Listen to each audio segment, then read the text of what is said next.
Une nuit, 80 000 abonnés, pouf, ma vie, elle change. 19 ans, je faisais mon premier 100 000 par mois.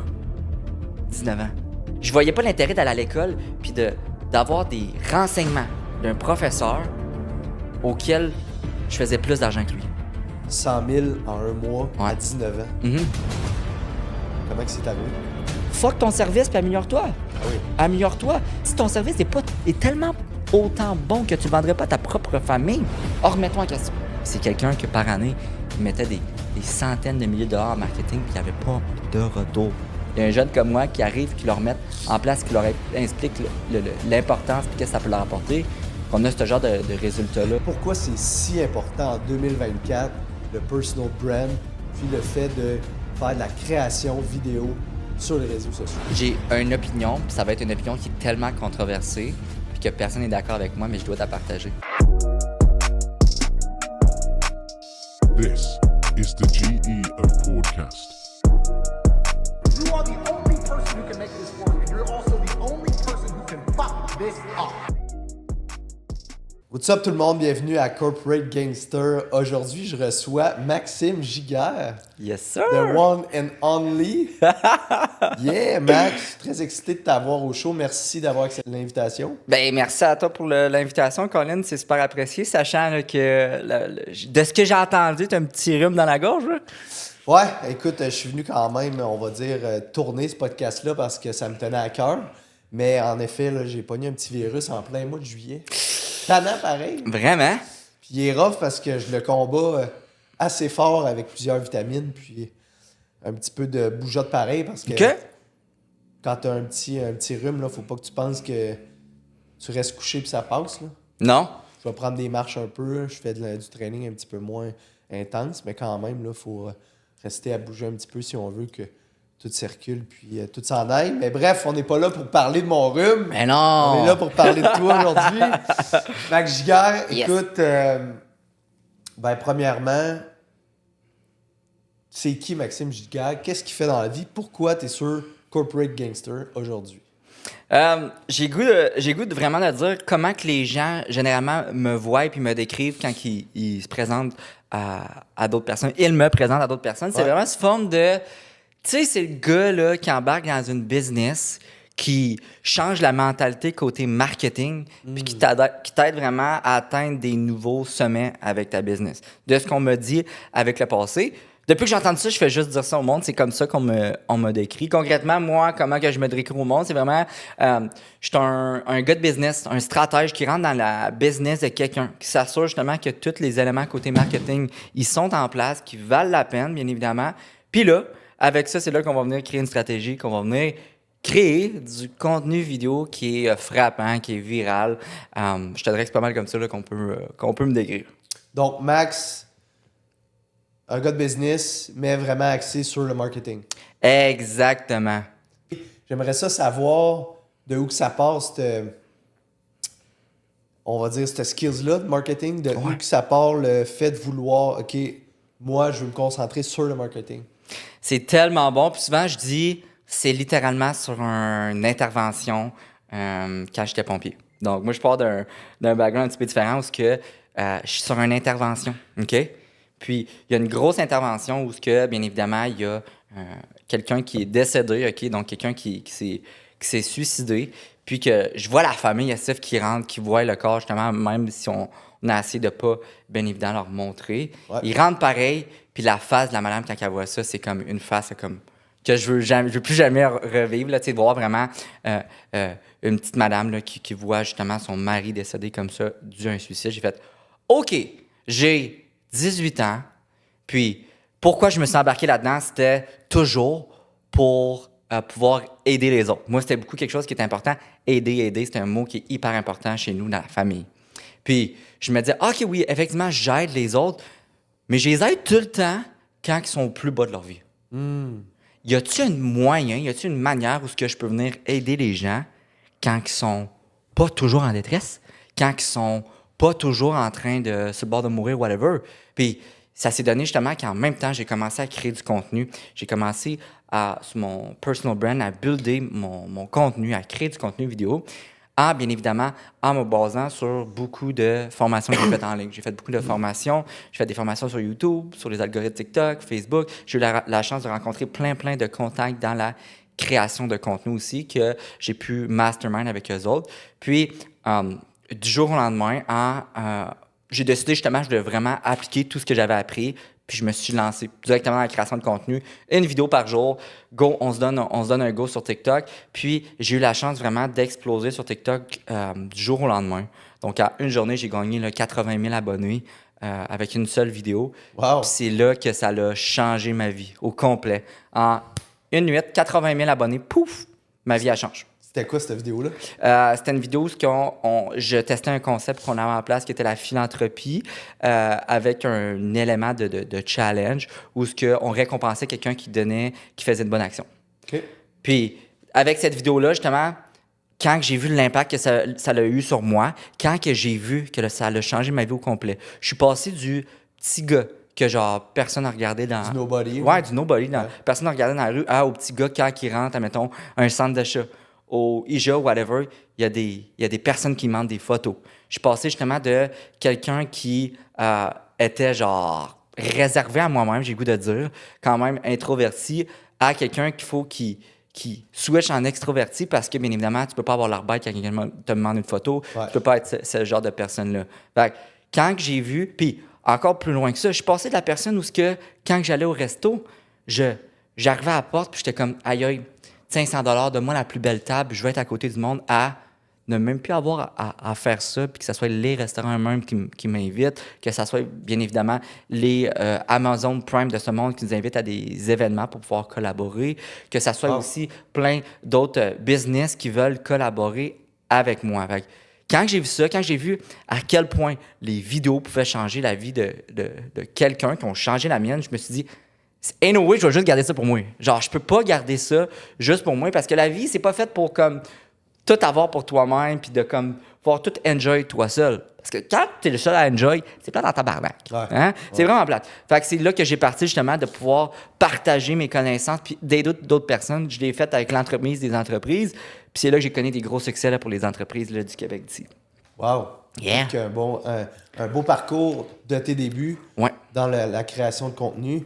Puis, c'est de où que ça vient, ça, ce sentiment de vouloir aider les autres? C'est parce que tu dis, moi, j'ai toujours voulu aider les autres. Tu l'as fait au travers de devenir pompier. Ouais. Tu as aidé les gens quand ils étaient en détresse, on va dire. 100%. Puis là, ben, tu as switché ça en, OK, je vais aider les gens de business à créer du contenu pour attirer du trafic, pour qu'il y ait plus de clients qui vendent plus, qu'il y ait plus d'argent, évidemment. Mais c'est de où que ça vient, ça, ce fait de vouloir aider le monde. Puis j'aimerais ça ajouter aussi jeune, parce que Ouais. je crois que l'humain, on est fait pour aider les gens. Tout le monde va avoir sa spécialité pour aider les gens. Il y a des filles qui sont, on va dire, il y a des médecins qui aident les gens. Il y a des nurses, infirmières. Infirmière, ouais. Fait que, tu sais, tout le monde dans la vie aide quelqu'un d'autre, mais ça, des fois, tu t'en rends compte sur le tard. Tu t'en rends compte plus tard à dire, OK, Chris, qu'est-ce que je veux vraiment dans la vie, c'est aider le monde. Ouais. Toi, tu t'en es rendu compte assez jeune. Ouais. C'est de où que ça part? C'est un 20 décembre. La date précise, boum, Ouais. 20 décembre. 20 c'est décembre, j'ai 10 ans, 9 ans à cette époque-là. J'entends un gros cri chez nous. Ah! Un cri qui, encore à ce jour, ça me glace le sang. Encore à ce jour, il y a des fois, je suis capable de justement l'entendre quand que je me couche. Puis c'est un cri qui venait justement de ma mère. En entendant ce cri-là, je suis hey, what, qu'est-ce que c'est ça? Je monte les escaliers parce que c'est le cri qui venait d'en haut. J'étais au sol. En arrivant en haut, je vois ma mère qui est en détresse, qui pointe justement vers la chambre, puis qui dit ton père il est décédé, ton père il est décédé, ton père il est décédé. Moi qui ai 10 ans, je comprends pas trop qu'est-ce qu'elle veut dire décédé de quoi. Non, mon père décédé, ça se peut pas. Genre, j'ai vu voilà 3 heures, là. Qu'est-ce que tu me dis là? Puis là, elle panique vraiment, puis elle part à pleurer, jusqu'à temps que je me rentre à la chambre, puis que je réalise effectivement que mon père, il est en arrêt cardiaque. Il est en arrêt cardiaque sur le lit, avec bien évidemment une coulée de bave, de bile, qui est sur le côté de sa bouche à cause justement que son arrêt cardiaque, peut-être que ça fait comme 30 minutes, 1 heure. Donc, directement sur le lit. Puis, le premier réflexe que j'ai eu, c'est bien évidemment directement de partir puis faire le RCR. Direct en partant, j'avais 10 ans. C'était un instinct de survie qui est venu comme ça. T'avais jamais appris ailleurs? C'est ça le fun fact. RCR, que je le fais justement avec mon frère. À un moment donné, moi et mon frère, on s'alterne. Mon frère fait le bouche à bouche, moi je fais le RCR, etc. Puis, jusqu'à temps que, bien évidemment, les policiers arrivent sur scène. Quand les policiers sont arrivés sur scène, il y a 2 équipes qui sont arrivées. Première équipe qui est arrivée de policiers sont rentrés dans la chambre. C'était une fille puis un gars. Puis ça va toujours me choquer. Quand la fille est rentrée dans la chambre, tout de suite, elle a instantanément s'est mise à pleurer. Puis la première équipe de policiers n'a pas pu intervenir. C'est pour ça qu'ils ont fait venir une autre équipe de policiers pour intervenir. Que là, quand ils ont vu justement dire est-ce que c'est beau les boys, on s'en occupe, qui ont pris la suite, qui ont fait le RCR. Mais Elle a vu la scène de toi qui est en train de... Exactement. Elle a vu la scène de moi qui est en train de ramener mon père. J'avais 10 ans, avec mon frère qui a peut-être 11-12 ans. Puis ça l'a vraiment choqué. Fait que c'est ça qui est vraiment venu la saisir directement, puis ils n'ont pas pu intervenir. Puis le fun fact avec ça, c'est que bien évidemment, la semaine d'avant, mon père, toute la semaine, il nous a vraiment drillé à nous expliquer pourquoi c'était si important d'aider les gens. Pourquoi, bien évidemment, le fait de pouvoir vivre sur Terre, comment qu'il le décrivait, lui, c'est que le but ultime, c'est de pouvoir découvrir qu'est-ce qui te rend toi-même heureux. Qu'est-ce qui fait que tu es réellement heureux? Parce que sans le bonheur, c'est comme si tu n'as plus de gaz dans l'engin. Fait que tu veux pas vivre cette vie-là. Puis, en me décrivant ça, justement, dans cette même semaine-là, ce qu'il nous a montré concrètement, c'est comment faire le RCR. Fait que, avant même, la semaine d'avant, il a pris une journée, un avant-midi, il a pris le temps justement de montrer comment on faisait le RCR. Et la semaine d'après, c'est moi qui faisais le RCR sur mon père. Wow. Ouais. Fait que, Toute qu'une coïncidence, pareil. effectivement, fait que ça te remet beaucoup en question puis tout. Puis c'est pour ça que de voir à quel point c'était important pour lui de nous enseigner pourquoi c'était aider les gens. C'est ça qui est important. C'est ça le but, que avoir tout ce succès-là, si t'es pas juste le garder pour toi-même, ça vaut rien. Ben, c'est ça qui a fait que aujourd'hui, c'est si important pour moi que quand je rencontre quelqu'un, quand je vois quelqu'un qui est en difficulté, de pouvoir les aider, de pouvoir apporter cette différence-là. Wow. Ouais. C'est super bon, Max. Puis, je reviens un peu sur le décès de ton père à un bas âge, à 9-10 ans. Avec du recul, qu'est-ce que tu dirais, présentement, le Max de 23 ans, qu'est-ce que tu dirais que ça l'a affecté chez toi en grandissant, en perdant ton père aussi jeune? J'ai goût de dire, tu sais, je suis quelqu'un justement qui est beaucoup sur il n'y a rien qui arrive pour rien dans la vie, hein, il y a toujours une raison derrière de ça. Puis, un des éléments que j'ai appris avec le temps, c'est qu'il a fallu que je me développe vraiment très, très rapidement à un bas âge.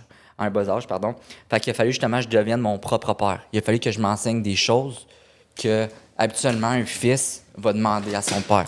Tu sais, habituellement, justement, tout qu'est-ce qu'il... C'est calme et se raser. Tout qu'est-ce qui est, bien évidemment, OK, il arrive telle situation, qu'est-ce que je fais? Mes impôts, tu sais, tout le genre de collaboration qu'on a entre un père et son fils, ben c'est toutes des choses que j'ai décidé, OK, you know what?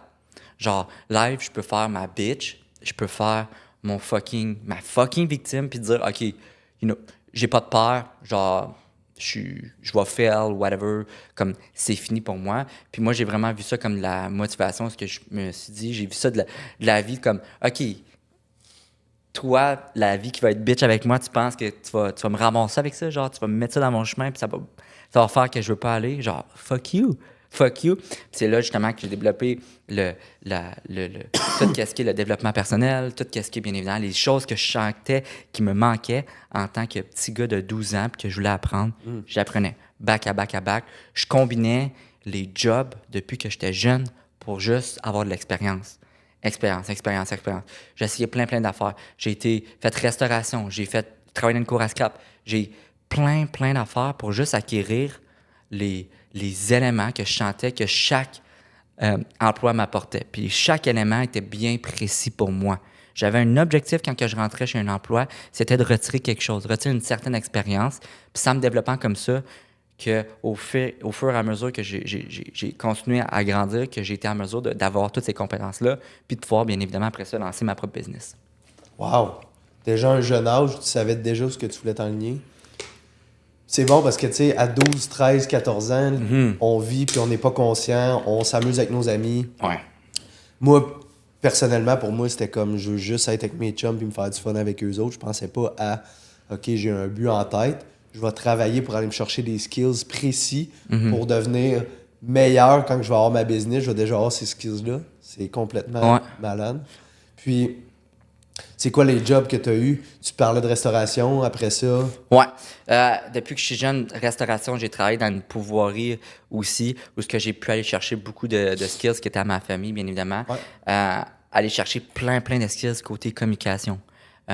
C'est là un bas âge que justement, ma famille m'a comme épaulé aussi en dessous de leurs bras pour me montrer cet aspect-là de la communication, à quel point c'est important. À quel point dealer avec quelqu'un, c'est plus que gagner un argument. C'est plus que, bien évidemment, avoir les bons mots à répondre. Mais c'est de comprendre c'est quoi la perspective de la personne qui a dit en ce moment. C'est quoi le message? C'est quoi l'objectif qu'elle a présentement en communiquant de cette manière-là? Fait que l'intelligence émotionnelle, c'est de développer rapidement parce qu'il a fallu que je sois avec un public où ce qui fallait qu'elle soit développée, fallait que je sache quoi répondre, fallait que je sois wise sur tes affaires.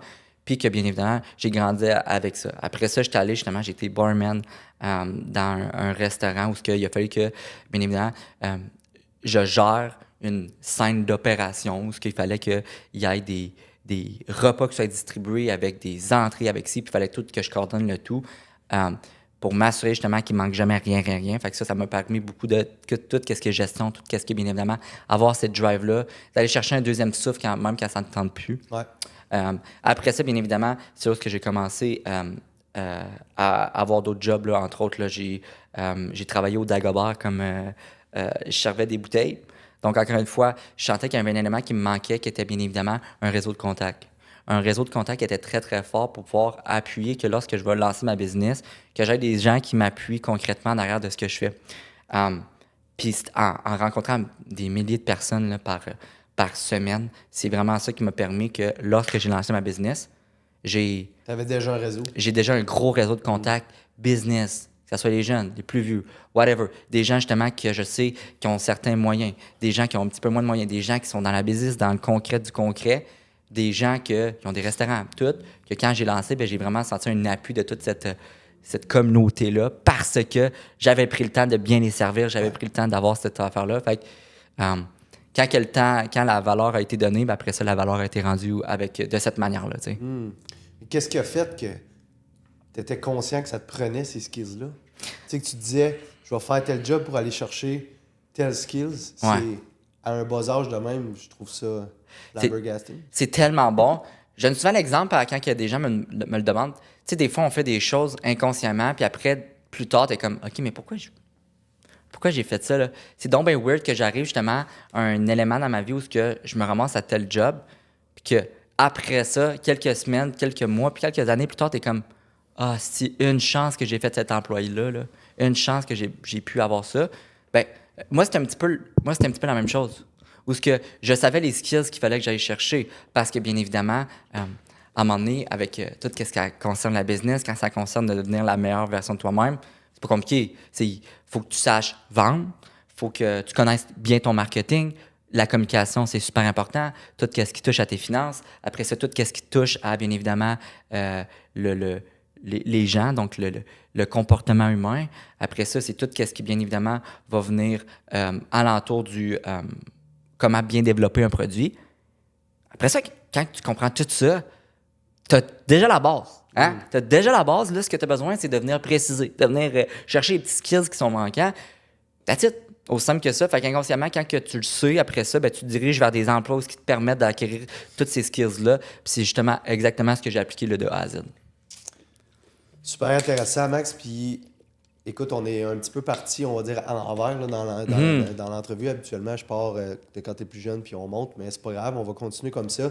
Je veux savoir, Maxime Giguère, est-ce que tu as de la scolarité en voulant dire, c'est quoi ton niveau d'éducation présentement pour avoir accès à toutes ces skills-là? Ouais. Est-ce que tu as fait beaucoup d'écoles, d'universités, de cégep? J'ai secondaire 5, DEP, that's it. DEP en quoi? Justement pour sécurité incendiaire. OK. Ouais. That's it, c'est la seule affaire que j'ai eue. Pourquoi? C'est que depuis que je suis jeune, j'ai réalisé quelque chose qui m'a vraiment choqué, puis que je souhaite que tout le monde réalise assez jeune, qui est l'école, comment ça fonctionne, c'est que on te fait apprendre des choses, puis après ça, on te fait un test. Tandis que la vie, c'est pas ça. La vie, c'est d'avoir un test, puis après ça, tu apprends des choses. Puis ça, quand j'ai compris ça, c'est là où j'ai remarqué à quel point c'est important de juste te lancer dans quelque chose, puis après ça, prendre tout le temps. Quand tu essaies de trop être dans le pensez-y bien, dans le genre, je veux avoir plus d'informations possible, c'est juste un mauvais trait qui vient de l'école. Analyse, paralyse. There you go. T'analyses trop. T'as pas besoin de tout savoir. T'as pas besoin de tout savoir pour bien réussir. Ce que t'as besoin de faire, c'est d'apprendre quelque chose. Puis quand t'as appris quand que t'as vécu quelque chose qui t'a apporté une certaine expérience, de le retenir. Puis après ça, pas refaire cette erreur-là. Ou de savoir qu'est-ce que ça t'apporte. Puis ça, l'école me l'apportait pas. Mais quand justement j'allais concrètement dans un job, que je voyais c'était quoi de dealer avec des humains, je vécais, à toutes les fois, il y avait une situation que je pouvais vivre, que je retirais une expérience. J'étais comme, oh, this is real life. C'est pas d'être sur un banc d'école, d'apprendre de quelqu'un que je veux probablement pas être à sa même place, ou ce que je sais que je prendrai pas ses conseils plus tard. Bien évidemment, il y a plein de professeurs hyper pertinents qui m'ont apporté des éléments hyper importants dans ma vie, des leçons, mais ces leçons-là venaient justement de leur propre expérience, de ce qu'ils avaient vécu avec le temps. Ah, excuse, je veux pas te couper, mais Ouais. c'est vraiment bon ce que tu dis. J'allais dire la même chose. Les fois où ce que j'ai appris le plus d'un professeur, c'est quand il prenait le temps one-on-one avec moi Ouais.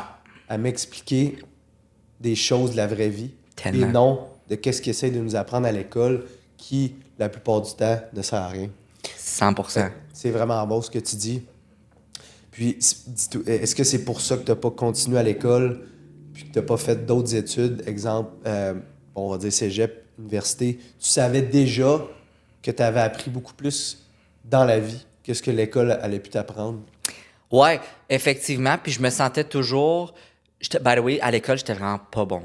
J'étais zéro bon. Je voulais pas écouter. Je trouvais ça pas pertinent. Il y a beaucoup d'éléments que je trouvais pas pertinents. Ce que j'aimais faire, c'était au lieu de penser à des idées de business, à être en secondaire 4, lancer genre des petites business sur le side avec genre je me rappelle, Giga VIP que ça s'appelait. Ah ouais? Ouais, moi, je décidais que quand j'ai eu mon permis avant toutes mes autres chums, j'ai décidé que je saisissais une opportunité, puis je liftais tout le monde. Mais, pas mes chums, bien évidemment, mais d'autres gens qui avaient besoin de mes services, puis je leur chargeais un montant, comme un style de taxi, un Uber. OK? Giga VIP, la first business. Exact. Giga VIP qu'on lançait, puis que, God, que j'ai appris de ça. God, que j'ai rencontré du monde. J'ai même encore du monde qui t'écrivent? Ouais, qui m'écrivent aujourd'hui pour me dire « Hey, juste pour te dire, j'ai vu tes vidéos sur les réseaux sociaux, j'ai fait partie de ton service Giga VIP. » Fait que j'étais vraiment, au travers de la région là, de Québec, j'étais beaucoup connu pour ça, pour ce service-là. À un moment donné, justement, là, j'étais rendu avec 5 chauffeurs en même temps. Hein? Ouais. OK, c'était une vraie business. Ah, là. c'était vraiment J'étais une sûr vraie que business. C'était juste, je vais chercher du monde, je les amène à l'école. Ouais, à la base, c'était ça. Mais à un moment donné, j'étais rendu avec 5 chauffeurs à l'école, j'avais quoi? 17 ans. J'étais tout le big boss, là, Ouais. tu gérais les chauffeurs. Exact. Je sendais justement les chauffeurs à la bonne place, puis tout ça, dispatchais tout par Instagram, tout, voilà.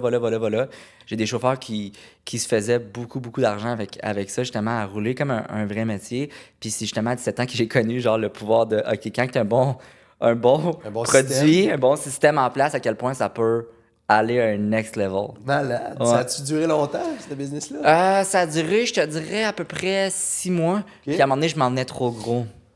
Quand je me suis envenu trop gros, justement, là, il y a des chauffeurs de taxi qui commençaient à m'appeler. J'ai des plaintes que j'ai commencé à recevoir. Puis j'ai des proches de moi, justement, qui ont des connexions là, dans tout ce qui est le gouvernement, qui m'ont dit « Ouais, Max, il faut que tu arrêtes ça là parce que là, t'es le prochain. » Là, T'es sur le radar? Ouais, t'es sur le Oh, radar. Fait que j'ai eu le temps de me C'était comme retirer à sa ça. ligne. C'était pas illégal, mais t'étais sa ligne. Ah, c'était 100% illégal. OK, c'était 100% illégal. Ah, c'était 100% illégal. Excitant, tout ça. Ouais, exactement. Puis le drill que j'avais, justement, je trouvais ça cool. Ben oui. À toutes les fois, je recevais un virement du client. J'étais dit, oh shit, OK, le gars vient de me payer 50$. Je viens de faire comme 3 heures de job, mais juste comme ça, tu sais. Après ça, j'ai dispatché ça à mes employés qui faisaient 30$. Moi, je me faisais 20$, par exemple. Fait que, tu sais, c'était vraiment cet élément-là que j'ai trouvé fucking intéressant de pouvoir multiplier, faire des systèmes comme ça, d'aller chercher comme ça. Assez jeune, tu t'es rendu compte que rapidement, tu n'étais pas juste obligé de travailler, on va dire, hourly rate, tu sais, travailler pour ton 14-15 piastres de l'heure, mais que tu pouvais mettre un système en place puis en retirer du profit, puis faire plus d'argent, évidemment. 100%. Il y en a qui vendent de la drogue. Ouais. Toi, tu vendais des livres. Exactement. Mais tu sais, puis j'ai le goût de dire, cette réalisation, j'ai été chanceux de l'avoir assez rapidement. Parce que, tu sais, moi, à 18 ans, non, 19 ans, je faisais mon premier 100 000 par mois. 19 ans. Ouais. Fait que je voyais pas l'intérêt d'aller à l'école, de faire justement un... Je voyais pas l'intérêt d'aller à l'école puis d'avoir des renseignements d'un professeur auquel je faisais plus d'argent que lui. Je voyais pas l'intérêt. Parce que moi, mon objectif, les skills que je devais aller chercher, il y était besoin. Je suis pas en train de dire que c'est pas à cause que quelqu'un fait moins que moi que c'est pas pertinent, au contraire. Pourquoi que je voulais aller à l'école, c'est chercher des éléments qui me manquaient, des skills qui me manquaient. Puis les skills qui me manquaient, souvent, c'était à la business. Puis, je m'excuse, mais c'est rare de voir un entrepreneur qui est vraiment très, très, très successful, qui travaille encore à l'université. Parce que, bien évidemment, il y a des gens qui vont dire « Ah, ils le font par passion. » Mais c'est parce qu'ils n'ont pas vraiment connu le vrai succès que moi, je veux avoir. Tu sais, justement, comme on dit, là, du Generation Wealth. Ouais. C'est ça. Il ne serait pas à l'université. Generation Wealth, il n'a pas le temps à l'université. Il va prendre ce temps-là, justement, pour pouvoir bien placer ses choses, pour redonner à ses enfants, redonner à, bien évidemment, aux générations qui s'en viennent. Puis c'est pour ça que j'ai pas vu cet intérêt-là. J'avais pas d'intention d'aller dans cette direction-là non plus. Là. Donc, tu t'aurais pas aligné nécessairement dans une école. Tu sais, même si tu voulais apprendre la business, tu aurais pu aller, exemple, dans des programmes, je sais pas, d'admin, comme à l'Université Laval. Ouais. Ou des programmes vraiment axés sur la business. Tu t'es dit à la place, moi, je vais le faire dans le real life. Parce que c'est pas vrai que je vais aller me faire enseigner par quelqu'un qui fait même pas ça dans la vraie vie. Tu sais, il enseigne la business, mais as-tu déjà vraiment eu une business? C'est comme demander à un gros comment perdre du poids. Ça n'a fucking pas de bon sens, ça n'a pas rapport. Ouais. Ou demander à ton mononcle BS comment faire du cash pour vrai. 100%. Puis il y a un des points, parce que bien évidemment, quand on dit la famille peut venir un élément toxique, moi, je l'ai vécu quand même, tu sais, où ce que j'avais des personnes dans ma famille qui se permettaient de donner des conseils qui étaient des conseils non désirés, non demandés. Quand tu commençais à avoir du succès un petit peu. Oui, exactement, pour atteindre un autre level. Puis, c'est des personnes qui avaient un normal job, 9 to 5, qui vivaient genre vraiment en dessous, qui n'avaient pas trop de sous, puis qui se permettaient de me donner des conseils à moi de business que je devrais avoir un job parce que c'est meilleure stabilité. C'est plus sécuritaire après ça pour ma retraite, puis tout ça. Puis à toutes les fois, la question que je leur posais, puis qui fermaient leur gueule, puis que tout le monde me disait « Maxime, tu peux pas dire ça, c'est controversé », mais je leur disais « OK, si présentement, j'écoute ton conseil, puis je l'applique, est-ce que je vais devenir comme toi? » Il disait oui, sûrement. Ils fermaient leur gueule. Ah ouais. Ça faisait réaliser. C'était hyper, j'ai le goût de dire, pas controversé, mais hyper direct, hyper un petit peu dans l'ego, mais ça leur faisait réaliser que la version qu'ils voulaient que je devienne, c'était leur version, puis moi, c'était pas cette version-là que je voulais. Ouais. C'est tellement puissant parce qu'au lieu de le rentrer dans la bouche toi-même, tu lui posais une question. Ça, c'est un skills de communication, by the way. Là. Max, il a absolument ancré ce skills-là. Mais au lieu de le rentrer dans la face à dire « Écoute, moi, je veux pas être comme toi », tu lui posais la question, puis là, eux autres même réalisaient que peut-être qu'ils n'avaient pas réussi leur vie autant qu'ils pensent. Tellement. Puis c'est pour ça qu'ils parlaient plus. Puis ils parlaient plus, puis ces mêmes personnes-là, aujourd'hui, là, c'est les mêmes personnes qui vont venir me poser et me dire « Hey Max, justement, là, j'aurais un projet, je voudrais m'acheter quelque chose, penses-tu que tu pourrais me fronter quelque chose, nanana? » Ou c'est ces mêmes personnes-là, là, que voilà 2 ans, 3 ans, qui disaient « Hey, ta business, pas une bonne idée, puis voici pourquoi. » Qui se permettaient de me dire ça. C'est les mêmes personnes, justement, que quand j'arrivais, je leur disais « Hey, j'ai eu tel nouveau client, whatever, ça va super bien. » Qui disaient « Ah, cool, puis t'as-tu pensé à ton futur? » J'étais comme « Oh shit! » C'est ces mêmes personnes-là. Être un vrai trou de cul, c'est toutes des personnes que j'aurais retirées de ma vie. Mais c'est en vieillissant que je comprends un élément, que ces personnes-là sont, tu sais, pognés in the Matrix. Genre, ils sont tellement embarqués dans la game qu'ils sont pas ouverts de sortir de leur propre corps puis de faire juste une vue d'ensemble. C'est souvent ça que je dis souvent à mes clients. Un des éléments que je vois des entrepreneurs qui ont plus de succès, que je côtoie au quotidien, tu sais, j'ai des millionnaires, j'ai même connu des billionnaires, c'est un élément. Ils sont capables de se sortir de leur corps puis de faire une vue. Voir la big picture. Ouais, big picture. Genre un troisième vue, genre un troisième angle. OK, mais c'est quoi? C'est quoi qui se passe présentement? C'est quoi que le client il veut? C'est quoi que cette personne veut là? C'est quoi que cette personne-là a en étant dans cette position-là? Puis les personnes qui ont le moins de succès possible, c'est les personnes qui sont pas capables d'avoir cette vue-là, qui restent dans leurs propres yeux. Ouais. Ils restent dans leur propre vision. Je te dirais que c'est souvent des gens qui ont pas de conscience, Ouais. puis qui se posent pas de questions aussi. Mm-hmm. Ils font comme juste suivre le troupeau Ouais. depuis toujours. Puis eux autres, c'était le même chez eux quand ils étaient plus jeunes, puis ils n'ont pas pensé à évoluer. Il n'y avait pas un vouloir d'évoluer pour avoir plus. Fait qu'ils ont resté dans les rangs, comme 99% du monde font. Restent dans les rangs, posent pas de questions, vont se faire vacciner, bing, bing, bing. Ferme notre gueule, on fait le bon citoyen. C'est ça qui...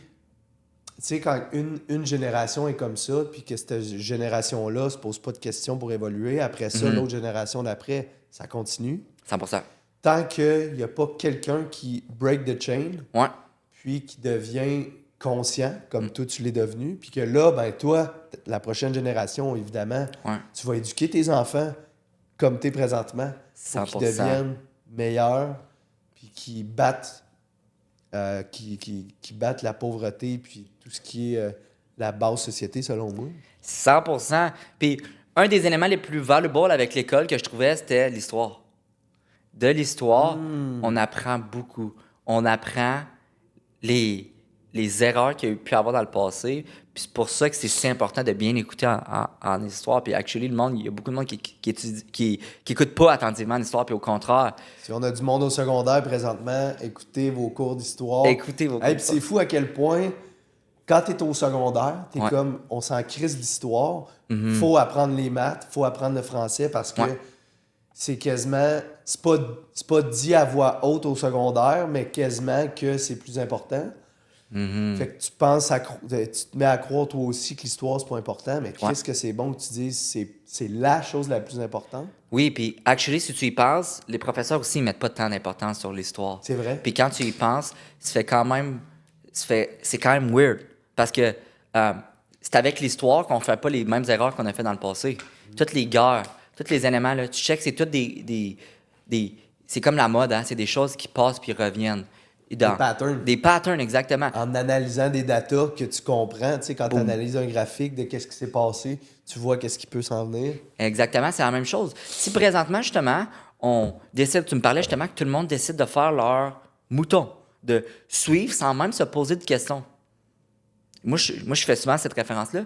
Est-ce que tu te rappelles de ce qui s'est passé avec Hitler? Puis tous ces éléments. À quel point ça s'est rendu loin. C'est des gens qui se sont fait influencer. C'est des gens, justement...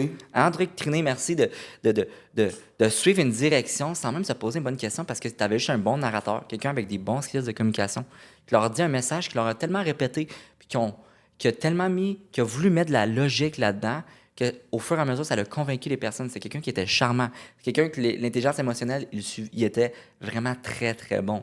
Puis ce que ça fait concrètement, ça, c'est quand tu as quelqu'un qui est vraiment très, très bon en émotion, c'est que tu es capable d'arriver à un terme où ce que tu veux aller. Hein?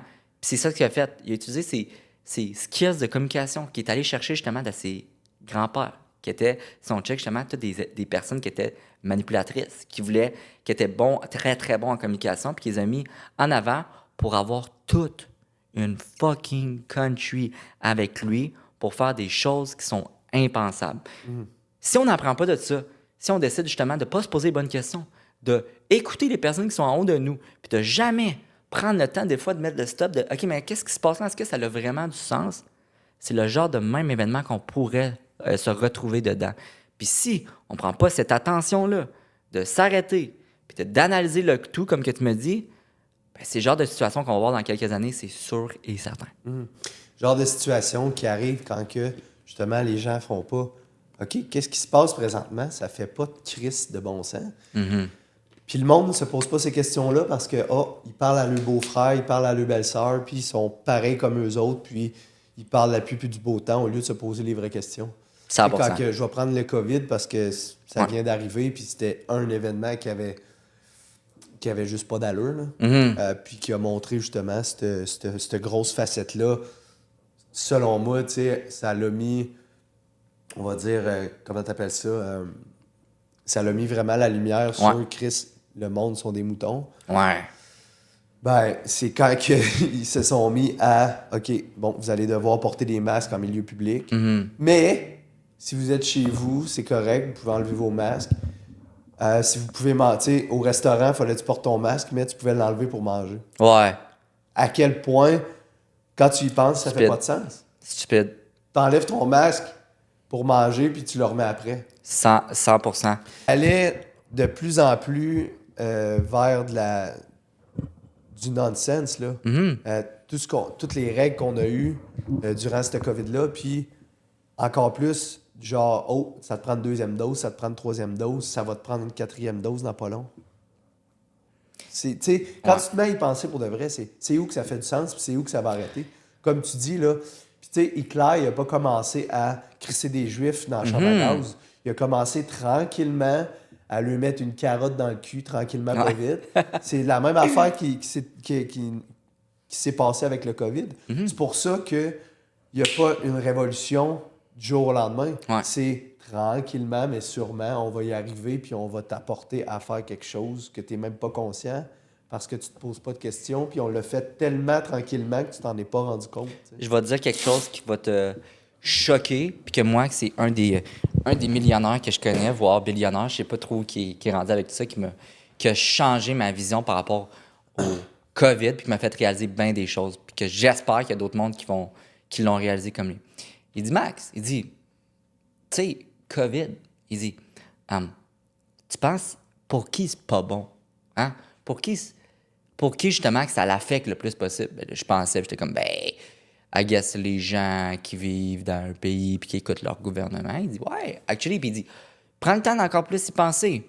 C'est qui justement qui met en place ces règlements-là? Ben, là, je dis, oui, le gouvernement. Ouais, 100%. Tu penses que le gouvernement, justement, l'économie, tu penses comment cet argent-là est créé? Fait que là, juste au fur et à mesure de méditer comme ça pour m'arriver à me dire, Max, il dit, tu vas voir, il y a beaucoup de patterns qui se répètent dans l'économie où tu vas avoir des gros éléments comme ça qui vont venir choquer le monde.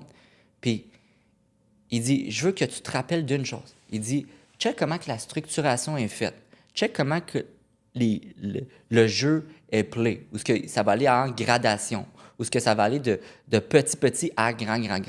Il dit, quand tu vois ça, quand tu vois qu'on dirait que c'est trop beau pour être vrai, qu'on dirait que tout est bien coordonné de comment que ça arrive, il dit, c'est parce qu'il y en a justement, que l'argent, il s'en calisse.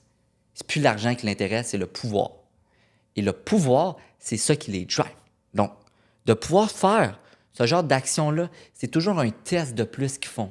Il dit, tu vas voir à tous les 10 ans, il arrive toujours un élément de ce genre-là qui va venir vraiment contrôler le peuple d'une certaine façon. Puis il dit, les personnes qui sont sur ce genre de coup-là, là, il dit, c'est des années d'avance qui préparent ce genre d'affaires-là. C'est des années d'avance parce que eux, à toutes les fois, ils dépassent. Puis, qu'est-ce qu'on peut leur faire de plus cave encore que v'là 10 ans? Les autres, ils se posent ça comme question, puis ils planifient tout d'avance. Ouais. Puis, je pense que c'est Andrew Tate qui dit ça. Il dit, tu sais, quand que tu nais déjà riche, ouais. ben, une moment donné, l'argent, ça t'excite plus. OK? Puis qu'est-ce qui va t'exciter? Ça va être le pouvoir. Le pouvoir de savoir que tu peux faire n'importe quoi à n'importe qui. C'est ces gens-là qui deviennent un petit peu fucked up, là, dans leur tête parce que c'est là qu'ils pensent à des affaires comme ça, qui deviennent, on va dire, malades un petit peu sur les choses qu'ils veulent faire au monde. 100%. Moi, ce que je dis souvent à ma copine puis à mes parents, mes amis qui me demandent, OK, mais d'abord, quand tu vas avoir des enfants, puis tout, comment que tu veux dealer ça, le fait que comme tu vas faire des sous, puis tes enfants, justement, ils vont naître là-dedans. Moi, je dis souvent, le fait d'être riche, c'est pas le montant numérique que je vais laisser dans leur compte de banque parce que je le ferai pas. qu'est-ce qui va faire qu'ils vont être riches? C'est les skills et les connaissances que je vais leur donner. Les valeurs. Exactement, qui vont leur permettre de toujours continuer à être riches. Parce que si je fais juste leur donner un montant dans un compte de banque, puis je leur montre pas comment que eux-mêmes peuvent le générer, cet argent-là, ça vaut fuck all. Ça vaut nada, rien. Ah oui. Fait- C'est comme si tu donnes 10 millions à un BS Ouais. qui a pas buildé de sa richesse lui-même, ben, il va le dépenser. Là, dans 3 ans, il n'aura plus. Tu sais, l'argent... Je pense pas que l'argent va te rendre heureux. Ça va juste amplifier qui t'es pour de vrai. Ouais. Puis, ce qui est cool à avoir de l'argent, c'est quand tu l'as, selon moi, gagné toi-même. Puis, tu sais, don't get me wrong, ça veut pas dire que parce que tu as eu des parents riches avant toi, Ouais. que tu mérites rien. Mhm. OK? Les gens qui sont nés puis ils l'ont eu peut-être un petit peu plus facile avec des parents riches, c'est vraiment correct si les parents ont été là aussi pour leur enseigner les bonnes valeurs puis que c'était important de travailler fort pour l'argent. Fait que cette personne-là, elle a commencé peut-être là, Ouais. mais elle va s'en aller là. Tu comprends? 100%. Il y a des personnes qui vont commencer là avec un avantage monétaire dans la vie, mais qui n'ont pas eu une bonne éducation de leurs parents parce que leurs parents ne prenaient pas le temps. Ben, ils ont commencé là, ils vont peut-être finir là. Tellement. Puis ça va peut-être être des estis de trous de cul dans la vie parce que leurs parents ne leur ont pas montré les bonnes manières de vivre. Tu sais. J'ai une opinion, puis ça va être une opinion qui est tellement controversée, puis que personne n'est d'accord avec moi, mais je dois te la partager.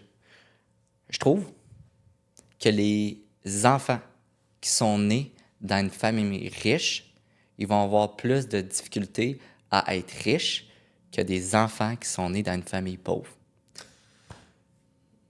Écoute, je suis d'accord avec toi jusqu'à un certain point. J'ai vu les deux, mais oui. Si la personne qui est née d'une famille pauvre devient conscient, Ouais. puis qui devient drivé avec juste le vouloir, la drive de réussir, Ouais. 100%. Mhm. Par contre, tu sais, j'ai vu des gens naître dans une famille pauvre, rester pauvres Ouais. parce qu'ils ont ce mindset-là. Puis j'ai vu des riches, des gens d'une famille riche devenir pauvres parce Ouais. qu'ils n'ont pas eu de bonne éducation. Mais j'ai vu des gars riches devenir d'une famille riche, d'avoir une fucking bonne éducation, Ouais. puis devenir encore plus riches. Fait que, tu sais, je pense que tout se fait, tout se voit, mais oui, d'une certaine manière, je suis d'accord avec toi à ce niveau-là. Max, j'ai envie qu'on aborde un sujet qu'on a abordé un petit peu en début d'interview. J'ai le goût qu'on aborde présentement pourquoi c'est si important en 2024, le personal brand, puis le fait de faire de la création vidéo sur les réseaux sociaux. On dit, puis c'est tellement de bonnes questions, puis on dit souvent que l'économie qui s'en vient, ça va être une économie d'attention. D'influence. D'influence, d'attention, d'énergie, j'ai le goût de dire. Where energy goes, money flows. Wow. Hein? C'est ça qu'ils disent. Alex Hormozy dit tout le temps, puis c'est tellement vrai. Parce que l'attention, OK, ça va être l'élément le plus valuable que tous les mondes vont vouloir aller chercher. Parce que c'est juste une gestion de ressources. Comment on dit ça? Offre et à la demande. Hein? Offre et la demande. Si l'attention des gens vont venir de plus en plus, pas limitée, parce que c'est pas vrai quand on dit limitée, mais elle va venir que les gens vont avoir plus de choix par rapport à qu'est-ce qu'ils veulent acheter ou qu'est-ce qu'ils veulent écouter. Ben, si tu te retrouves à être la personne que tout le monde veut écouter, c'est sûr et certain que tu vas avoir un gros impact. Puis qu'est-ce que ça veut dire concrètement pour les personnes de développer un personal brand? Moi, ce que j'aime souvent l'appeler, un personal brand, là, c'est juste le fait de créer ton identité quand que tu n'es pas dans une salle, OK? Puis que les gens parlent de toi professionnellement. C'est ça un personal brand. C'est l'identité que tu dois avoir auprès des gens, que tu ne vas pas être présent dans une salle, puis qui vont parler de toi côté professionnel. Plus que ton personal brand est avancé, plus bien évidemment, tu vas avoir accès, tu vas avoir certaines ressources que même l'argent ne peut pas acheter. C'est pour ça que je conseille à tout le monde. C'est le Bitcoin de genre 2005, là. Le personal brand, le fait d'avoir une audience, c'est la chose qui va être le plus valuable. Parce que après ça, on le voit justement, quand tu as toute cette attention-là, on prend par exemple MrBeast qui se fait offrir, je pense, c'est comme 3 milliards pour sa chaîne YouTube. 3 milliards. Puis qui refuse. OK? Ça nous donne des éléments, ça nous donne des idées sur qu'est-ce qui va être vraiment valuable. Parce que 3 milliards, on s'entend-tu que c'est un bon exit? Mais pour qu'il le garde puis qu'il continue dans cette direction-là, parce qu'il sait, bien évidemment, On va en faire beaucoup plus. qu'il va en faire beaucoup plus, ça nous prouve beaucoup de choses. Puis, je donnerais même l'exemple sur Olivier Primo, qui est au Québec, on va dire 100%. le MrBeast du Québec un peu. Beaucoup d'attention sur lui. Commence à faire des vlogs avec Beach Day Everyday. Puis, tu sais, Primo, au début, qu'est-ce qu'il a fait? Je pense qu'il a acheté le Beach Day, justement, à Pointe-Calumet, le club qu'il avait là. Et puis, il a buildé son brand. Puis après ça, il a fait quoi? Il a sorti des poutines. Il a sorti des drinks. Puis, peu importe ce qui sortirait présentement, il y a tellement d'attention sur lui que les gens iraient acheter automatiquement. Tellement. On posterait ça sur ses réseaux sociaux puis iraient acheter. N'importe quoi qui sortirait, là, des crayons, du linge, des fucking lunettes, il sortirait des cure-dents, si le monde irait en acheter. C'est sûr. Parce qu'il y a l'attention sur lui. Mhm, exactement. Moi, souvent, je fais la référence, je donne toujours l'exemple à... Tu sais, on connaît tout un genre d'amis où on est souvent ce genre d'amis-là que quand notre... En tout cas, je vous souhaite que quand notre ami a une business, là, qui se part une business, est-ce qu'on veut l'encourager, hein? Ouais. Est-ce qu'on est fier? Est-ce qu'on veut? Parce que c'est notre chum. Fait, si je te disais que présentement, en 2024, puis avec qu'est-ce qui s'en vient, tu peux avoir le même genre de phénomène que tu peux retrouver avec ton chum que tu veux autant encourager, ça va être le même genre de phénomène, mais tu vas pouvoir le faire en ligne. OK? Builder une audience, c'est exactement la même chose. C'est de donner de la valeur, de builder une crédibilité, que les gens aient confiance en toi, que no matter what, quel produit que tu veux partir dès demain matin, là, tu le sais que ça va marcher à cause que tu as une communauté qui se lance, Qui te suit. qui te suit. Ouais. Puis ça, sur la ligne, tout, ton budget marketing, OK? Si tu as une audience qui te suit, tu n'as plus besoin de payer des influenceurs comme tu faisais. Tu n'as plus besoin de mettre 100 000 $ par publicité sur name it, tout ce que tu veux, parce que tu le sais que tu fais une story, tu as du monde qui répond, tu viens de full. Et c'est du garanti. C'est quelque chose qui est à toi. C'est de l'organique. C'est de l'organique, c'est quelque Ouais. chose qui est à toi. Puis comment que tu builds une communauté comme ça?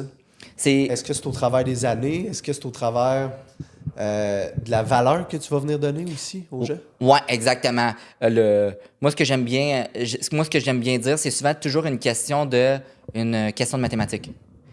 C'est qu'est-ce que tu donnes aux gens en échange de qu'est-ce qu'ils perçoivent qu'ils reçoivent. Builder un personal brand, c'est juste de montrer aux gens qu'ils ont beaucoup plus de risques à ne pas te suivre, à ne pas être abonné à toi qu'à l'être. Puis c'est là qu'on va voir que les gens vont s'abonner. C'est juste ça.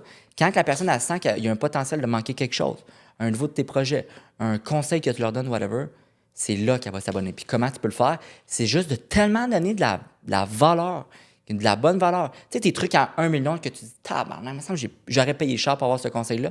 De juste donner ce genre de conseil-là on a daily, c'est ça qui build ton personal brand, qui va te mettre en position d'autorité, puis qui va te mettre que les gens vont avoir confiance envers toi. Puis qui vont avoir envie de te suivre. Mais oui. Puis de continuer à te suivre, puis que, boum, quand que tu leur demandes de acheter ton... Pas que tu leur demandes d'acheter ton produit, mais quand tu marketes un produit, c'est Ouais. là que ça fait tellement longtemps que tu leur donnes la value gratuite, qui ont confiance en toi, qui vont acheter ton produit après.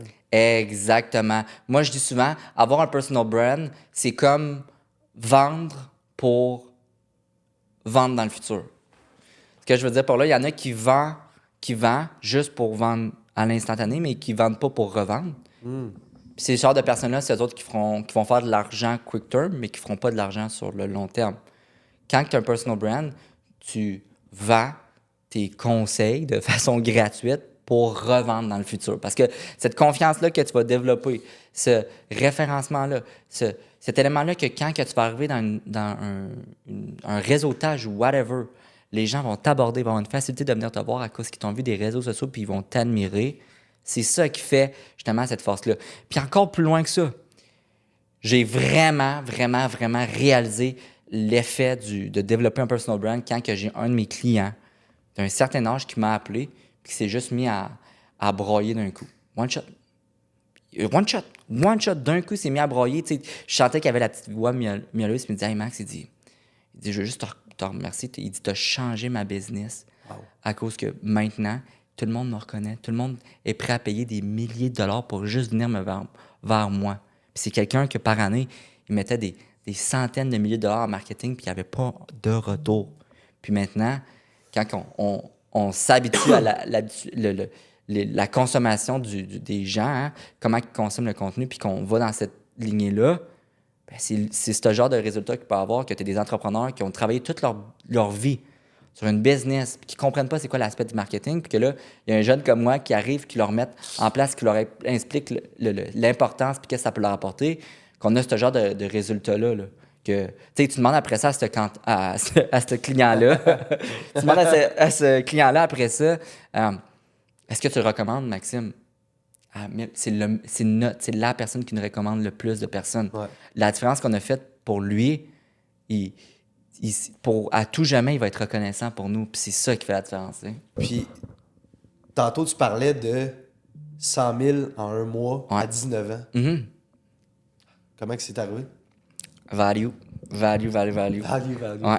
Mais Vendre pour revendre. Tu faisais déjà du marketing à ce moment-là? C'est quoi tu faisais, je veux dire, service? Commençais bien évidemment déjà avec l'agence que j'avais. Fait que quand que tu te fais payer justement 2-3 000 pour la vidéo, puis que tu mélanges ça justement avec des clients qui te recommandent, ça monte assez rapidement. Puis Max, j'ai le goût de te dire, on commence à voir vraiment un engouement justement de monde qui bâtissent leur personal brand sur Internet, sur les réseaux sociaux. J'ai même envie de te dire, je pense que ça a commencé beaucoup dans le monde du fitness. Mm-hmm. On voit de plus en plus des entraîneurs en ligne qui veulent partir, qui partent leur brand. Puis on commence à voir aussi beaucoup d'autres domaines s'installer. Est-ce que tu crois que, là je parle du marché québécois, mais est-ce que tu crois que le marché va saturer un jour en personal brand ou on en a encore pour une couple d'années à encore monter, puis monter, puis monter? Je pense que c'est une très, très bonne question. C'est une question toujours de perspective. Je crois pas que les marchés ils deviennent saturés. Je crois juste que les personal brands ne deviennent pas assez bons. Évoluent pas assez, peut-être? Ouais. Ils sont pas assez évolutifs. Ils proposent pas assez de valeur. Quand ça vient saturer, quand, par exemple, t'as genre 10 fast-food qui vendent la même affaire et qui proposent la même valeur. Mais la journée où tu as un fast-food qui apporte une valeur différente, okay? Qui apporte de quoi de fucking new, que tout le monde adore, pour cette personne-là, c'est pas saturé. C'est saturé pour les personnes qui sont pas capables de proposer une bonne valeur à leur auditoire. Comment que tu peux t'assurer de proposer une bonne valeur à ton auditoire? C'est de te poser la question, OK, c'est de poser toujours, moi j'aime bien dire, on commence toujours par la question qui et non par quoi. C'est qui que je peux apporter de la valeur avec mon contenu. C'est à qui que je veux vendre au futur. À qui. C'est quel genre de contenu que mon client veut voir. Quand tu commences par le qui, après ça, tout peut découler. Puis la plus grosse erreur que je vois, c'est que les gens commencent par le quoi. C'est quoi que je dois créer? Puis quand que tu commences souvent par le quoi, tu vas créer du contenu, du selfish content qu'on appelle. Tu vas créer du contenu pour toi. Mais l'affaire, c'est que tu n'es pas ton client. Tu veux-tu me donner un exemple? Ouais. Les gens, par exemple, qui commencent puis qui font tu es un courtier immobilier, puis tu fais un vlog sur comment être un bon courtier immobilier. Ton client, il s'en calisse que tu sois un bon courtier. Que tu apprennes aux autres courtiers immobiliers d'être un bon courtier immobilier. Mais que tu lui montres comment maximiser le prix de vente de ta maison. Ça, il care. Ça, il care vraiment. Fait que c'est la plus grosse erreur que je vois, c'est que les gens, ils veulent créer du contenu pour eux-mêmes et même pas pour leurs clients. Puis dans des grosses entreprises, je vois ça en ce moment. Puis juste faire de switch-là dernièrement, OK? On a travaillé avec une entreprise, la directrice marketing, quand j'ai repris de A à Z ce qu'elle mettait en place, la directrice marketing, je pense qu'elle était payée genre 120 000 par année. Là. De quoi de fou? Je capotais. J'ai vu ce que je voyais, puis j'ai dit, OK, ben regarde, j'ai juste mis 4 sur table. En ce moment, ton contenu, puis ce que tu crées, ta direction marketing est axée comme ça. Puis j'ai dit, OK, mais pourquoi ce contenu-là? Il dit, je sais pas. La personne de business, le propriétaire, Il a payé 120 000. Puis c'est la deuxième année qu'il était avec sa directrice. Pour une directrice qui prend même pas la direction puis qui sait même pas poser les bonnes questions à la base, puis qui fait qu'après, tu te ramasses d'un trou que tu as passé 240 000 sur une directrice marketing pour finalement que ça soit même pas la bonne chose, que tu parlais juste à toi-même et même pas à ton client. Pour pas avoir de bons résultats. Exact. C'est-tu insultant un peu? Puis il y a du monde, là, je vois ça toutes les semaines. Tu as des agences, OK, qui vont charger des prix qui n'ont pas de calice de sens à des clients pour même pas leur donner de résultats. Quoi que tu fais? C'est tous des gens qui sont là pour le short term. Puis c'est souvent ça qu'on me pose comme question. J'ai la chance justement de faire du coaching pour quelques personnes qui sont en agence, qui ont des agences de création de contenu ou d'agences marketing. Puis je leur dis tout le temps, est-ce que en ce moment, ton service, là, le prix que tu le vends présentement, est-ce que tu le recommanderais à ta mère? Est-ce que tu le recommanderais à ton beau-père? À ta grand-mère? Si la réponse c'est non, fuck ton service puis améliore-toi. Ah oui. Améliore-toi. Si tu vends pas, si ton service est tellement autant bon que tu ne le vendrais pas à ta propre famille, remets-toi en question. Sérieusement. Je pense que, puis ça, c'est pas juste dans le domaine du marketing, là, je pense que c'est dans tous les domaines, là, mais les gens sont souvent là plus pour le court terme, faire l'argent tout de suite rapidement, au lieu de penser sur le long terme, puis builder de quoi de vraiment solide, puis aider vraiment les gens. T'sais. Tellement.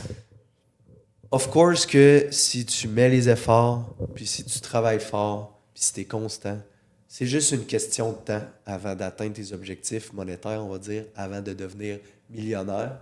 Donc, pourquoi tu le fais pas comme du monde? Puis, pourquoi tu le fais pas bien au lieu de vouloir le faire rapidement? Tellement. Alex Hormozy dit quelque chose, puis je dois te le partager. Il dit, si tu veux savoir ou si tu vas être sûr à 100% que tu vas réussir dans un domaine, il dit, tu choisis un domaine, que tu le sais, que c'est le domaine que tu peux durer le plus longtemps à ne pas être payé, puis avoir du fun, puis de quand même continuer de le faire. Et tu prends ce domaine-là, puis tu rentres là-dedans. Ça fait tellement du sens. Ouais, ça fait vraiment du sens. Fait que Max, à ce que j'en comprends, pour revenir sur la question que je t'ai posée, Ouais. le personal brand, c'est une question d'évolution, de constante évolution. La même chose quand tu veux te développer en tant que personne, quand tu veux atteindre des nouveaux sommets, il faut toujours que tu te développes. Donc, qu'est-ce que tu vois comme trend s'en venir sur les réseaux sociaux, dans le marketing, puis dans le personal brand pour les prochaines années? Super bon. Qu'est-ce qu'on va voir? Puis selon ce que je te dis, c'est selon vraiment ce que j'ai entendu. De tes contacts. Ouais, exact. De mes contacts, le TikTok Rep qu'on paye assez cher, Steph. C'est super simple. Il y a le contenu qui est de plus longue longueur. TikTok, dans des plateformes qui proposent justement du contenu vertical, ils vont essayer de vraiment plus le pousser. Donc, tu vas avoir justement accès à TikTok, des vidéos qui vont être vraiment plus longues sur YouTube, etc., qu'on va mettre directement sur TikTok. Du long form, Ouais. du long form TikTok. Exactement. Genre du 20-30 minutes. Je serais plus qu'est-ce qu'il me dit, entre du 10 à 15 minutes. Là, Sur TikTok. sur TikTok. Et qu'est-ce qu'on va voir qui va revenir beaucoup à la mode, c'est des vlogs. Oh. Ça contredit tout ce que j'ai dit, mais des vlogs. Pourquoi? Le marketing, c'est comme une mode. OK? Si du jour au lendemain, justement, tu vas au shaker puis tous les gars portent les mêmes paires de culottes, cette paire de culottes-là ne devient plus attirante. Tu ne veux plus parce que tu en as trop vu. Ben, c'est comme les habitudes de consommation pour le contenu. Si tous les gens font la même chose qu'on voit présentement, les personnes qui font l'opposé, c'est eux autres qui ont les meilleurs résultats. Puis présentement, tout le monde fait des short form, des reels, Exactement. du 20 à 45-50 secondes. Exactement. Si toi, tu décides aujourd'hui de, par exemple, te partir un style de vlog où ce que tu vas échanger une style de valeur. Puis, une valeur, c'est super simple. Hein? Ça peut être que la personne passe un bon moment.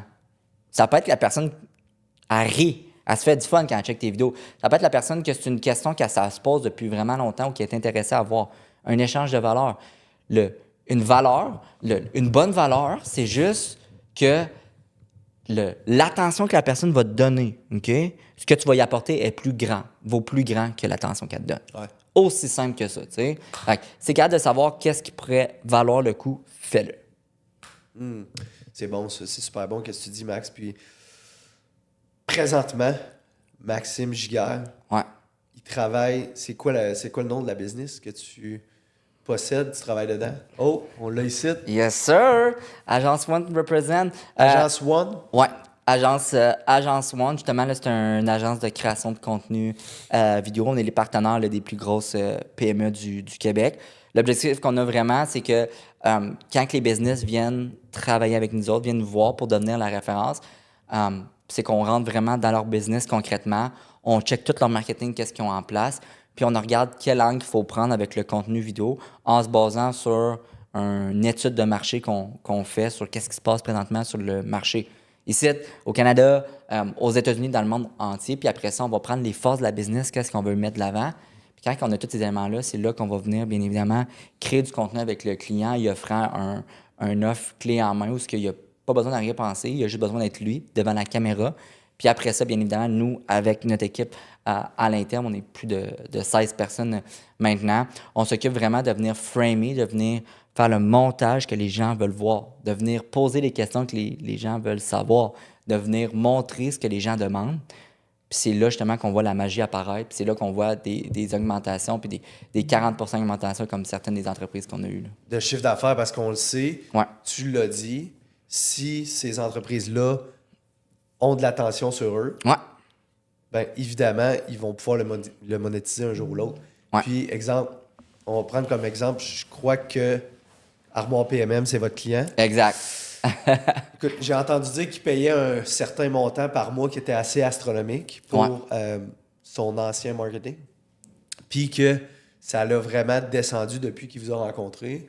Puis, on va le prendre comme exemple. Lui, il explose les views. Ouais. On parle de... Je pense que j'ai vu des millions de vues là, sur ses vidéos. Puis, j'ai du monde autour de moi qui me disent « Ouais, mais des vues, c'est quoi des vues? Est-ce que ça te paye avoir des vues? Ça ne paye pas directement, ça va payer indirectement parce que le monde, il voit les gens passer, puis Jean, il vend les cuisines. Quand ici, ils le voient tellement apparaître souvent, quand que eux vont avoir besoin d'une cuisine, tabarnak, à qui tu penses qu'ils vont passer? Qu'ils vont penser? Ça va être à lui.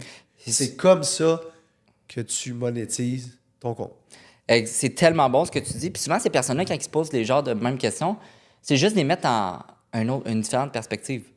Je leur dis souvent, OK, mais d'après toi, pourquoi il y a des gens qui se mettent sur des billboards? Pourquoi, selon toi? Je leur pose cette question-là. Ah, ben parce qu'ils veulent être vus tout le temps, vus par les personnes, ils veulent toujours être en face, qu'il y a du monde, il y a plein de monde qui passe là. Puis je leur dis, OK, puis tu penses que les vidéos sur les réseaux sociaux, c'est quoi? Puis là, ils font le lien. La même chose, mais 1000 fois plus puissant qu'un billboard. Exactement, parce qu'on dit 10% d'un message, OK, est retenu quand c'est une photo puis un texte qui est combiné ensemble. Comparé à une vidéo, c'est 90% du message qui va être retenu. Wow. Ouais.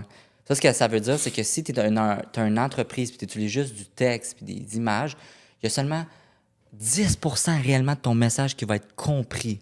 Versus si tu vas utiliser la vidéo, que tu peux ressentir des émotions, tu peux échanger, ben, tu entends la personne qui échange, tu vois son type de personnalité, 90% du message va être retenu. Puis, ce que ça veut dire encore plus concrètement, si ton message est encore mieux retenu, est encore mieux compris, ce que ça veut dire dans tes poches, c'est que les gens vont plus comprendre ce que tu fais puis pourquoi la raison. Puis ça veut dire plus de ventes. Tu sais, quand on prend, par exemple, à mon PMM, c'est quelqu'un qui passait de mettre 250 000 $ en publicité par mois. Qui payait? Oui, payait par mois à prendre notre service qui coûte 10 000 $ par mois et faire plus de ventes. Wow. Explique-moi la logique. Explique-moi la logique, pourquoi tu voudrais justement, après ça, payer 250 000 $ par mois. Puis souvent, c'est justement Jean qui est un très, très bon entrepreneur. C'est le genre d'élément qui est capable de saisir rapidement, qui voit où il y a une opportunité. Hein, il saisit les opportunités, puis ça, il l'a vu.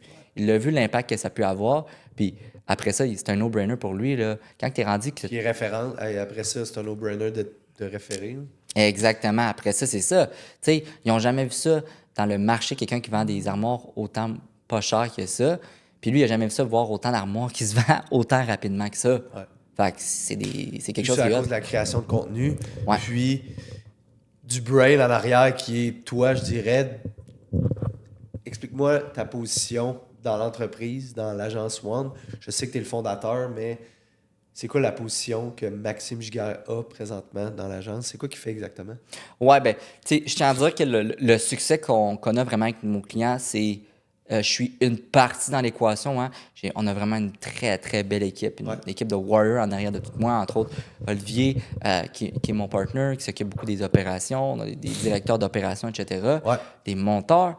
Après ça, moi, ce que je dis souvent à nos clients, c'est que quand on contrôle le plus de facteurs possibles qui fait qu'un client peut avoir des résultats ou non, puis qu'on les contrôle tous ces facteurs-là, c'est ça qui fait qu'on est capable d'arriver à avoir ce genre de résultats-là. Parce qu'on contrôle tous les facteurs qui font que tu vas avoir des résultats. Les facteurs, on parle de stratégie en arrière de la vidéo. Oui, stratégie, qualité de production de vidéo, montage vidéo, les types de capsules qu'on va faire, les idées qu'on a. Fait qu'on vient tout contrôler ces facteurs-là. La publication, répondre aux commentaires d'une certaine façon, tout. Puis c'est ça qui fait justement la beauté des choses. Moi, présentement, mon poste que j'ai à l'interne, c'est vraiment, je suis le directeur de stratégie. Fait que je vais m'occuper de tout ce qui est prendre un client qui a une place, puis de l'amener où ce qu'il veut. L'amener au top. Ouais. Even though ça fait pas de sens pour nous. On va assez le rationaliser, le client, puis dire « Hey, Johnny, ça marche pas, là. Tu peux pas faire 10 000 abonnés en un mois, là. C'est rare. » Puis on a toujours des clients qui nous craignent encore plus. C'est comme « Ah, je pensais que t'étais hot. » Puis là, t'es comme « Ah, try me. Try me. » Puis là, qu'on se pète des nouveaux records. Fait que, directeur stratégique, concrètement, ce que ça fait, c'est tu t'assis, tu penses à une stratégie pour justement apporter cette business-là qui est nouvellement dans la création de contenu en ligne. Puis, établir une stratégie de quand tu vas filmer les capsules, qu'est-ce qui va se dire sur les capsules, c'est quoi le concept, qu'est-ce qu'on met de l'avant dans l'entreprise. Hein? Puis, ensuite de ça, est-ce qu'il y a une stratégie aussi de posting, des heures et ces choses-là? Oui, c'est tous des critères qui sont variables et qu'on porte attention à. Bien évidemment, comme que je t'ai mentionné, il y a beaucoup de facteurs qui font qu'une vidéo peut bien fonctionner ou pas. Nous, ce qu'on aime bien faire, c'est de se concentrer le plus possible sur les facteurs qui influencent le plus. L'idée de la vidéo, le montage, la production comme c'est fait. Fait que si on est capable de contrôler à 100% le plus possible ces facteurs-là, bien après ça, on le voit résumé. Tu sais, moi, ce que je dis souvent, ma job à moi, hein, c'est de m'assurer qu'on dépasse toujours la moyenne de visionnement sur une vidéo. La moyenne de visionnement sur vidéo, c'est 8 secondes. En moyenne, les gens, quand ils regardent une vidéo, ils vont la regarder 8 secondes. Scroll. Ouais, exactement. Quand ils écoutent une vidéo, bien évidemment, parce que le scroll, on ne le compte pas là-dedans, mais quand ils checkent une vidéo, c'est 8 secondes. Okay. J'ai une question pour toi. Ouais. D'après toi, le temps d'attention d'un poisson rouge, c'est de combien de temps? 8 secondes. 8 secondes. Fait que ce que ça veut dire, c'est que le temps d'attention d'un poisson rouge, c'est le même temps d'attention de la moyenne de temps, finalement, que les gens regardent. Fait que mon objectif, c'est vraiment juste m'assurer qu'on est vraiment plus haut que cette moyenne-là. Aussi simple que ça. Puis j'imagine que tu as plein de stratégies que tu as développées au travers des formations, coaching, des années aussi que tu as eues, puis avec les gens qui sont dans le même domaine que toi, avec les brainstorms, les masterminds que vous faites. Tellement. Puis j'ai tellement le goût de dire, depuis que j'ai eu la chance de me faire inviter là, à cause d'un gros succès qu'on a eu ici avec un de nos clients, j'ai eu la chance de me faire inviter au plus gros mastermind de création de contenu du monde, où ce que j'ai pu échanger justement avec le coach de création de contenu de Grant Cardone, Jerry Myers, tous ces grands-là de l'industrie, Alex Hormozy, l'équipe aussi de création d'Alex Hormozy. Puis à toutes les fois, ça me fait réaliser une chose, à quel point ils sont beaucoup plus avancés que nous autres sur certains points. Par exemple, j'ai donné des exemples sur mon Facebook dernièrement.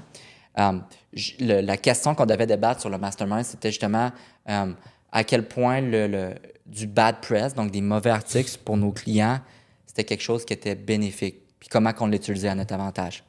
Puis moi, ça tombe, le petit gars de Québec, parle devant tous ces gros-là, genre du monde que genre je trouve fucking inspirant, puis je check leurs vidéos là, on a daily. Là. Tu sais, tous les marketeurs, eux autres, ils créent aussi leur contenu, puis je suis comme, aïe, lui, je l'adore, Asif. Puis là, il est en train de m'écouter. Là. T'es comme, aïe, le petit gars du Québec, Asif, qui se fait écouter par ce genre de monde-là, t'es comme, oh shit, ok, il me semble qu'il y a quelque chose qui va pas. Puis, Asti, sur cette question-là, ça tombe, c'est moi le premier. Moi, je dis justement, j'essaie de le dire en anglais, mais je dis quoi de genre, moi, je trouve ça inacceptable qu'ici, on ait du bad press, surtout sur des articles qui sont pas fondés ça n'a pas de sens, ça devrait pas avoir lieu, ça devrait être quasiment criminel. Puis là, tout le monde s'arrête, genre, ils disent, wait. Genre, qu'est-ce que tu veux dire, Maxime? Ben, je leur dis, ben là, je répète mon point, mais il dit, il réalise justement que, OK, parce que tu payes pas pour ces articles-là. Il me dit ça comme ça. Tu payes pas pour les mauvais articles de tes clients? Je fais, ben non, pourquoi je devrais payer pour les mauvais articles? Il dit, ah! Je me suis tellement senti calme, j'ai senti à quel point... free marketing. Ouais, exactement. De ce que j'ai compris, OK, de ce qu'ils m'ont dit, il y a des agences de bad press. C'est les plus grosses agences en ce moment qui font plus d'argent aux États-Unis, que leur seul objectif, là, c'est qu'ils prennent un client, ils font du bad press, mais du bad press qu'on dit qui est réversible. OK?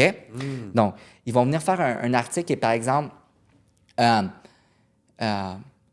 ce comédien, il dit son nom, a pété la gueule à quelqu'un à un bar. OK? Ils sortent ça comme ça, gros article comme ça, puis on peut lire des petites lignes. Puis, ils vont mettre beaucoup de monde, ils vont venir payer beaucoup de personnes pour que ça fasse un effet, justement, là, genre, comment qu'on dit ça, là, un effet de boule de neige. Ouais.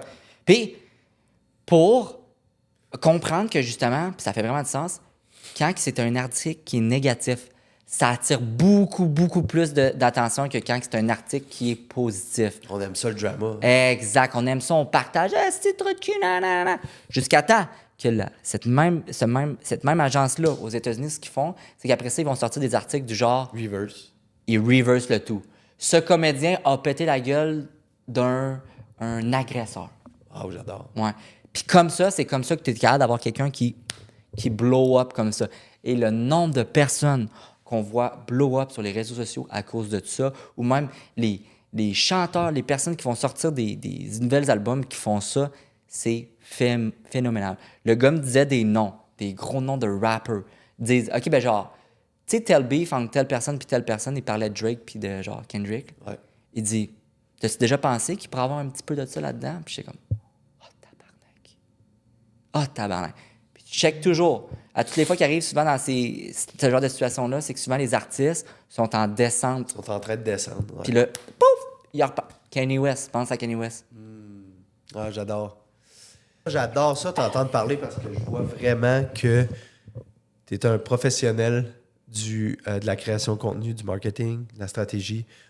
T'entends parler, puis il y a beaucoup de valeur dans ce podcast-là. J'espère que les gens sont conscients et qu'ils vont t'écouter. Malheureusement, ben, toute bonne chose a une fin. Donc, écoute, avant qu'on finisse, par contre, j'ai 2 questions que je pose à tous mes invités. OK. La première, c'est quoi le super pouvoir de Maxime Giguère? OK. OK, là, tu me dis Faut pas que les tu deux? répondes. OK, Ouais. OK. Je vais poser à la prochaine Je après. comprends. Le pouvoir secret de Maxime Giguère, c'est sa facilité de sortir de son corps puis d'avoir la vue en 3e dimension. Wow, j'aime ça. Fait que de voir la big picture de, OK, Ouais. ma vie présentement, c'est ça ma business. Puis, il faut que je fasse tel move on my chessboard Ouais. pour avancer. Exactement, c'est en plein ça, ma plus grande force. Wow, j'aime ça. Moi, j'aurais dit, te connaissant, là, j'aurais Ouais. dit ta communication, qui est vraiment une belle force chez toi, puis J'apprécie. ton intelligence émotionnelle aussi. J'apprécie. De faire vivre des émotions aux gens quand tu leur parles. J'ai jamais vu un gars autant énergétique, puis autant expressif, puis extraverti J'apprécie. que toi quand tu parles aux gens, puis ça les fait sentir bien. J'apprécie, c'est vraiment apprécié, merci beaucoup. Puis, je te dis le secret, Vas-y. pourquoi que je suis capable de faire ça, là? Ça reste à nous autres, là, les personnes qui nous écoutent, là. Ça couche que je suis capable d'avoir le big picture. Oh. J'aime ça. Dernière question. C'est où que tu te vois dans 10 ans, Max? Maxime Giguère, avec ses business, sa blonde. Est-ce que tu te vois avoir des enfants, maison? Où est-ce que tu te vois dans 10 ans? Dans 10 ans, je vais avoir là, 100 millions en liquidité dans mon compte de banque. Je vais avoir aussi ma maison à Mont-Tremblant avec, je te dirais à peu près là, 5000 pieds là, habitables, là, mettons. Assez précis. Ouais, 5000 pieds carrés d'habitable avec des grandes fenêtres, là, un chalet en bois rond. Par la suite, là, je vais avoir 2 montres. Je vais avoir une montre qui va être une Rolex Datejust Coca-Cola, je pense que c'est ça le nom. Puis l'autre, ça va être une AP, là, peu importe le quoi. Je vais avoir aussi 2 garages. Donc, dans un des garages, je vais avoir une Lamborghini Huracan orange. Puis, dans l'autre, il va y avoir ma Tesla Model S que j'ai en ce moment, que j'adore. Par la suite, justement, je vais avoir aussi aidé plus de 10 000 business d'ici à atteindre leur objectif de leur business, de vie, en m'occupant de leur marketing. Puis, aussi, bien évidemment, je vais avoir tous les gens alentour de moi, ils vont être successful, ils vont être comblés, ils vont être heureux parce que je vais les aider à progresser dans cette direction-là. Je fais pas mal un wrap-up. J'adore. Des enfants? Maybe.